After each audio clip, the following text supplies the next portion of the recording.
I want to thank you for joining me on this, our second in a series of investment real estate. I hope you caught our first one last week when we talked a little bit about how to get started. And I wanted to awaken you to the dream of wealth accumulation, passive income stream on retirement where you could live in first-class style without having to work at it.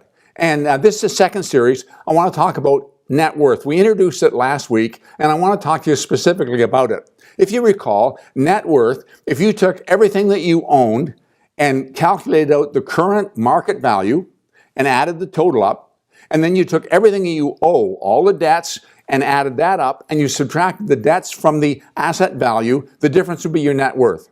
If we think about it on a single item, let's take a car, for example. Let's suppose you own a car, and you could sell it today for $32,000.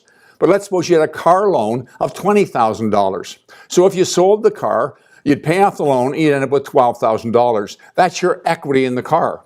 When we add all the equities together, we end up with net worth.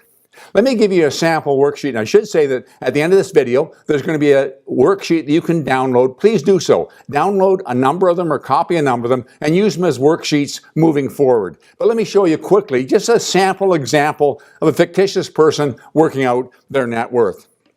Beginning with the assets, you can see that they didn't have any investment property, but their personal residence had a market value of $450,000. No recreational property or nothing else, but they had $500 in the bank. No stocks or bonds, but they had $43,000 in RRSPs. If they sold their furniture, they could get $20,000, and their car, they could get $35,000. That would total $548,500. That's the total asset value of what they own. But let's look at some offset liabilities.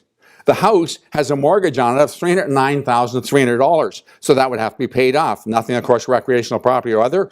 But their furniture, they had loans to buy their furniture, and that amounted to $11,000. They also have a credit card balance of $8,800, automobile loan of $26,000, and their credit line, they actually have $35,000 in loan to purchase those RRSPs, and so they owe $35,000 there. So their total liability is $390,100. Now, if you subtract the total liability from the total asset value, their net worth is $158,400. Now, that's just a number. I want you to work through and calculate out what your net worth is right now. And it may be $1 million. It may be $50,000. It may be zero. In fact, it might even be a negative figure. If you sold everything you had, it wouldn't quite cover your debt. I'm not as concerned about how your net worth sits today, although it's important. If you begin on a journey, it's important to know where you're starting.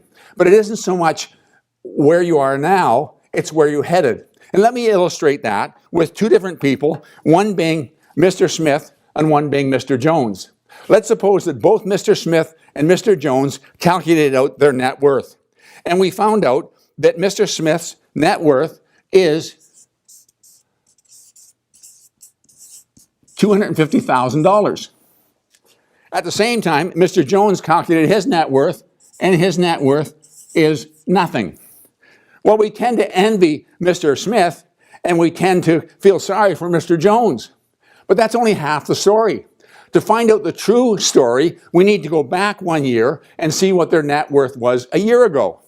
Interestingly enough, Mr. Smith a year ago had a net worth of $400,000. And Mr. Jones had a net worth of minus $50,000. So what that means is in 1 year, Mr. Smith saw his net worth decline by $150,000, and Mr. Jones saw his appreciate by $50,000. Totally different story. So now we see that Mr. Smith is going broke while Mr. Jones is climbing out of a hole and building his net worth. So it isn't just where you are, it's where you're headed that's important. And that's what we want to do, and that's why it's important to do net worth on an ongoing basis. So download the worksheet that I've given you at the end of this video and work through your net worth, and then keep a number of them, do it at the end of this year, and do it each year thereafter. And let's see where you're headed. Now, where are we going from here? Why is net worth important? Well, you can find that there's two different ways we can grow our net worth, and that's what we want to do. We want to see our net worth grow. Well, you can grow it by active accumulation. That's usually savings. You work hard at trying to save, and that savings might be for a down payment if you don't own your first home, or it might be for savings for a down payment if you want to buy an investment property. That's still enhancing your net worth. But eventually, it's going to be moving into passive income, where your whole portfolio feeds itself and generates wealth internally and grows your net worth. And those are some benchmarks we want to work with. You see, you can't save enough to make sense to retire in your own lifetime. Supposing you could save 10% of your income every year. Well, if you work 40 years, that means you're going to save 4 years worth of earnings. And of course, that isn't consistent because your end years were greater than your early years, and so it's going to be an average of that, and that's what you're going to end up with. And 4 years of income, you're not going to be able to retire comfortably on. So, if you can get passive income, the first goal is to see your net worth grow as fast as you can save it. And then grow faster than you can save it. And as it starts to grow faster than you can save it, we'll hit a milestone where you don't have to save anymore. It grows quicker. But that isn't really where you're headed. You want to get to the point where your net worth grows quicker than you can earn it. Now, if you stop working, it would still generate wealth exactly as if you were working and you're in a position where you can retire. But that's not our final goal either. Here's a goal I want to leave you with to think about. Let's suppose from the time you started work till the time you retired, for argument's sake, let's say that's 40 years. And let's suppose you saved every dime for 40 years. Now, let's be aggressive. Let's suppose you earned $50,000 a year for 40 years. That's $2 million. If you saved every dime, didn't spend any on groceries, didn't spend any by paying income tax or rent or anything else, you saved every single dime, your net worth would be $2 million. The ultimate goal I have for you is to, when you retire, have a net worth that would exceed every penny you ever earned. You still have the money to live, you still have the money to enjoy things and go on holidays, but when you hit retirement, it's as though you never spent a dime. Can you get there? Sure you can.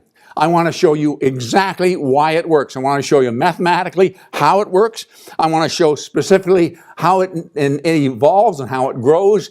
And then I want to give you a very simple plan so that you and I, don't have to be mega earners, just the average citizen who's got an appetite for wealth can arrive at a destination where he has passive income that exceeds his earning income, where he has a net worth greater than anything he's ever earned in his entire life. You can sit back and enjoy your retirement years. Stay with me. We're going someplace.